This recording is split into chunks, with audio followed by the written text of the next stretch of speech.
Hey, and welcome back. This is Dennis Grady from the Career Advisory Group with part 2 of our 3-part series on leveraging LinkedIn for a more successful career in financial services. And I've recruited in financial services for over a decade, and I've been using LinkedIn since it was launched, so I know firsthand how vital it is to leverage LinkedIn in your career and how poorly so many people present themselves online, which is really bad. So you have to realize that even if you send a resume out, that recruiter or hiring manager, the first thing they do is they go right out on LinkedIn and they look at your profile and to see what they see or what they don't see. And all of that is going to weigh in on their impression of you. So could you imagine if a company called you up offering their services and you're interested in those services? The first thing you would do is go look up their website, right? That's the first thing you would do. Let me go check out your website. So could you imagine if they didn't have one? Or if they had a really crappy website with little or no information, what would you think of that company? Would you hire them? Probably not. Well, it's exactly what goes on in the job market too. But don't worry, because this series is going to get you started on building a great profile. So today we're talking about the 7 points in your LinkedIn profile that financial recruiters look for and love to see, and why they're going to decide to call, all right, or email you. Anyway. So what are those 7 target factors, right? Number 1, function. And I'm going to run through these and then I'm going to tell you what those 7 factors are, and then we're going to move into and talk about each individual one. So after function, we also have product, right? So fixed income, equity derivatives, equities, industry or client. So who's your client? Or what industry do you cover? So maybe your client are long-short equity hedge funds, or maybe your client is a fixed income trading desk if you're in fixed income operations. Or industry coverage could be auto or tech. Then we've got skills. So this is both hard skills and soft skills, both very important. This is another thing they look for. They also look for accomplishments. Do you highlight specific quantifiable accomplishments? They also look for contact information. So that's very important, so they know how to reach out to you. And we're going to tell you exactly how to present that. And then we have, is your profile built out and connected? So that's actually another thing that they look for when they look at your profile. Do you have like 10 connections? Do you have like just one job in there and very limited information? Or is it really well built out? So let's talk about this first key targeting factor, which is function.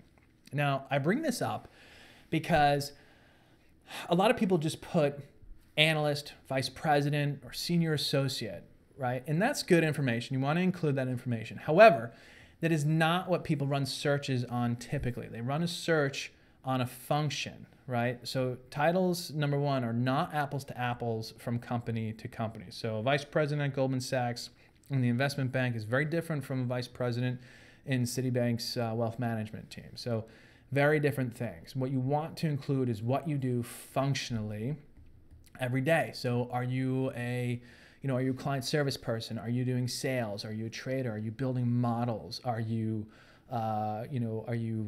clearing trades? Whatever it is that you're doing functionally should also be there, because that's a key factor that individuals are searching on. So that's very vital. That's the first thing that they search on. The second key factor that they run searches on, that recruiters run searches on, is a product. So this is typically a traded product, and you also want to include your level of experience with each traded product. So maybe you were dealing with equities for a year, and then you were dealing with fixed income for 5 years. So you want to be specific about those products and how long you were dealing with. And then you also want to be specific about the actual product. So it's not just fixed income. Be more specific in terms of, is it high yield? Is it structured derivatives? What is it exactly within fixed income? And if it's everything, then list out everything and how much experience you have with each of those areas, your sort of relative strength, okay? Very important. Now, you can also include services, right? So investment banks will also offer services like prime services. So same thing goes for this. And it might be a service and a product. So maybe you're in prime services in dealing with fixed income in particular, okay? So don't forget that relative strength and experience with each product. Number three, third key targeting factor is your industry or client coverage. So this is important. They're always, if you're doing a research role or a banking role, there's always a particular industry coverage. So automotive, defense, medical devices, and you probably have had experience across different industries. So you want to list out those specific industries and then how much experience you've had with them. Those are always going to be search terms that are used to determine if you're the right person that they want to reach out to. Client coverage, again, be specific. That detail gives you credibility. Is it asset managers, or are you specifying that you're dealing with global macro hedge funds, or family offices, or your client is corporates? And if you're an internal role, who's your internal client? If you're in operations, maybe your internal client is the fixed income trading team. Okay. The fourth key targeting factor is skills, and these are both hard and soft skills. So you want to make sure both are covered. You accomplish your job typically through some combination of both of those things. And then recruiters are always looking for these particular skills. And again, these are also tend to be search terms, which goes back to our SEO section in section 1. Be descriptive and detailed. So whatever it is, whether it's software or business acumen, project management, client service, these are all different types of skills. You want to be specific and descriptive about your relative strength with those skills. So for instance, if you're working with PowerPoint, but only for about a year, you can say, well, I've got a year of experience working with PowerPoint on a daily basis, or just, I've done a couple projects and have limited experience with it. And then you could talk about Excel. And Excel, though, you've been working with day by day, every single day for the last 5 years, and then expand on it. So you could say, well, I know how to build pivot tables, I know how to do HLOOKUPs and VLOOKUPs, and I could build API data links, pulling data from Bloomberg into Excel. You can get into all sorts of detail, and that will help recruiters and hiring managers get targeted and zero in on you. And then think about how that's also going to differentiate you from all the other people who are just writing Excel or PowerPoint on their profile, or maybe not putting that skill at all and assuming that because you're a financial analyst, they'll know that I've got Excel skill. Don't always assume. You want to make sure that you include some detail around that. Okay, it's going to give you a lot of credibility. Okay, so those are the targeting factors. Now let's talk about raising your value and standing out so that recruiters say to themselves, awesome, I've got a great candidate here. And the first place to do that is to incorporate accomplishments. Now, this is a big one. So this is going to differentiate you from 95% of your competition out there, because a lot of people just don't do it. And what's important is that you incorporate quantifiable accomplishments. So incorporate a number wherever you can. And even if it's a general number or a percentage or a specific number, you want to be able to quantify your accomplishment. That's very important, okay? One way to look at this is describing your performance relative to your job requirements. I always like to highlight this because you have your job description, you have the goals of your role, you're supposed to do X, Y, and Z and get that done every day. Well, what was your accomplishment relative to what your job requirements are? And that's a good way to start building out specific accomplishments into your profile. Now, what this is going to do and why this is so important, not only does it differentiate you because other people aren't doing it, but it's going to communicate the fact that you're a performer and that you're wary of your performance. So if someone looks at your profile and says, oh, this person's a performer, it'll give them more, they'll have more of a view of you to be able to stretch into other roles and be able to do other things and expand. So one, it's going to allow you to sort of bridge into other roles. And two, there's a lot of top companies out there that I know firsthand that they just look for top performers. They look for best athletes. And this is how you communicate that to anybody who's looking at it. Now, once you've communicated this and they say, this is a great candidate, this is someone I want to connect with, and maybe even if you're not dead on, but you have all these accomplishments, they want to reach out to you, make it easy for people to reach out to you. I think that so many people just assume that they're on LinkedIn and any recruiter can just reach out to you.